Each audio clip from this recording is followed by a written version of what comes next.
It is my pleasure to introduce Dr. Peter Horn for the first Ignite session titled How to Engage Students as Citizens. Please help me in welcoming my friend and colleague, Dr. Peter Horn, to the stage.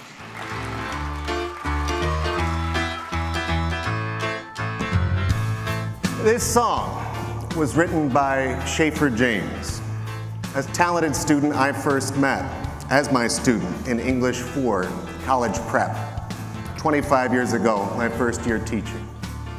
After learning about his passion for music and theater, I made sure to attend the school shows that he was doing. Today, he has fans around the world with 2 million streams and downloads per month. I can't claim any credit for his success. He's worked his butt off for years.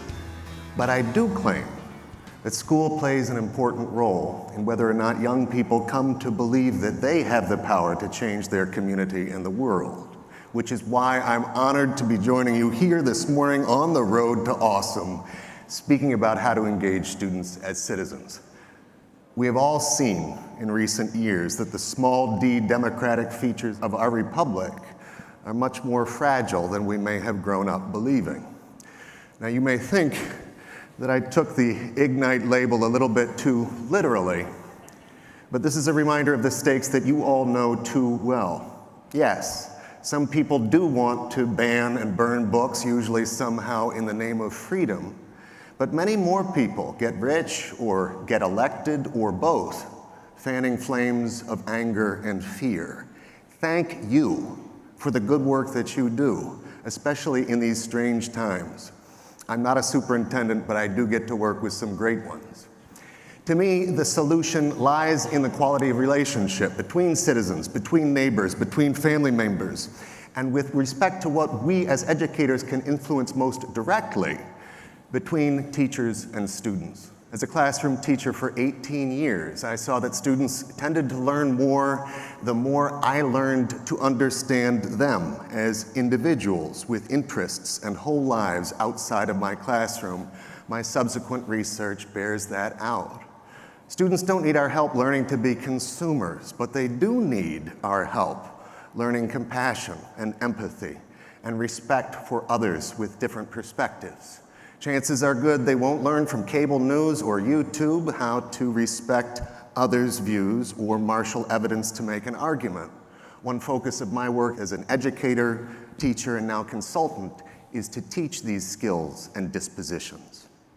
With the right support, young people can learn to listen and make arguments in good faith. If students believe that their views and actions can make a difference in their school community, they will be much more likely to believe they can make a difference in the larger community as adults.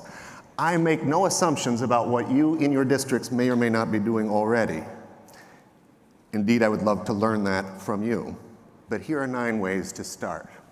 1, respect student input about teaching. Most students are not experts in calculus or Mandarin, but all students are experts in the ways that they learn best. But we don't ask them, or we don't ask them regularly enough. For 18 years as a classroom teacher, the best feedback I ever got on my teaching came from reading anonymous answers to these 3 questions by every student at the end of every marking period. 2, debate less, discuss more. Classroom debates with winners and losers are often awkward exercises, with students worried most about looking stupid in front of their peers.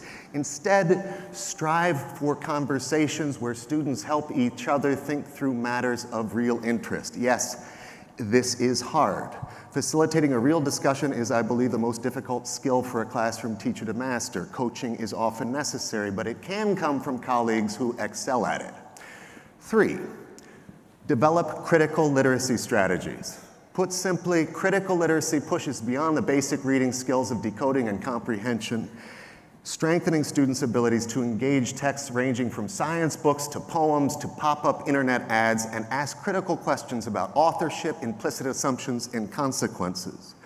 Critical literacy deepens students' ability to engage a whole range of texts and how they influence our ideas and actions. 4, solicit student viewpoints across the curriculum. Students can practice critical thinking and discussion in every subject area, from the pros and cons of vitamin supplements in phys ed to differing strategies to solving a proof in geometry. Again, my theory of action is that kids are much likelier to behave like citizens as adults if they've had practiced feeling like citizens in school.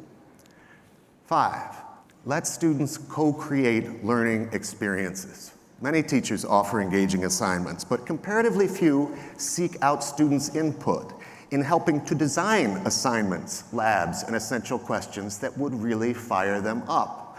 We adults tend to do school the way it was done to us. But as we strive to connect with kids who have ready access to parts of the world we didn't even know existed growing up, it's time to change the game. 6, invite students to serve on school committees. You probably have a committee right now where student voice would valuably inform the conversation, whether it's student stress or academic integrity or revising the district mission statement. This image comes from a focus group I ran last month with Martha Group and Vernon Verona Sherrill, meeting with middle schoolers to get their feedback on language for a draft of a survey for which they had previously contributed ideas for questions.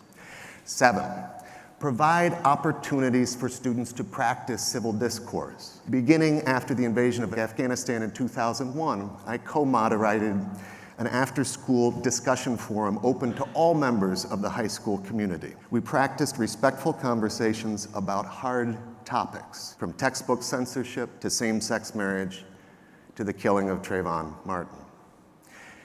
As the Penn Fellow for Democratic and Civic Engagement this year, I'm studying opportunities in and around Buffalo for students to participate in civil discourse, so I'm going to spend a few more fast-paced slides on this one. NYU social psychologist Jonathan Haidt likes to quip that when it comes to making arguments, we all think we're acting like scientists, objectively evaluating data and analytically drawing conclusion, when in fact, we are much more like defense lawyers, ardently defending a position that we already believe. Because we are so fallible when it comes to our own beliefs, we need each other to help us, to challenge us to think better and deeper. This is, of course, the point of the Socratic method, or the adversarial system in our courts of law. Argument gets challenged by counter-argument in an effort to seek the truth. To do this well, respect and trust are critical. It's not about proving your opponent wrong. It's about getting to the truth. We don't need to start with the most controversial, politically fraught topics. Indeed, you can't go deep until respect and trust have been established in a group. But how about an earnest conversation with kids and colleagues about the ways that AI should or should not affect the ways that we teach writing? Is it like calculators once were for math, or Google Translate for world languages? How or how not? Back to the list. Number 8, make public art. Many schools honor student expression through formal outlets like literary magazines or school concerts or district art shows, but also important are informal, student-organized coffee houses or art-infused interdisciplinary projects that let students share their ideas about the world. As you know well, there are many kids who will not feel comfortable raising their hand in class or putting what they really think into writing, but every kid has something to say. One of my favorite examples comes from 2011 when I was teaching Ralph Ellison's Invisible Man to a group of seniors who wanted to explore the ways that they feel invisible in their own school as a result of depression or poor grades or LGBTQ identity. So they chose various locations around the building and volunteered to have classmates literally paint them into the background. This is a still from the YouTube video. 9. Let students lead, especially given our increasingly digital world. Students have a great stake in relevant preparation when it comes to technology and innovative thinking. In the alternative school I used to lead, way back in 2013, we selected a group of students to pilot our district's first one-to-one laptop initiative. Students met our expectation that they set and solved problems and gradually leaned into their leadership potential. Here's the list again. The slide deck will be included in your conference materials, and I would love to talk with you further about any of the ideas that I suggested today. My podcast for a general audience is called Point of Learning. My next guest will be Jonathan Kozel in the episode that drops later this month. It's available on this website. I am Peter Horn, and I am honored to be addressing you today. I hope to see you again soon on the road to awesome.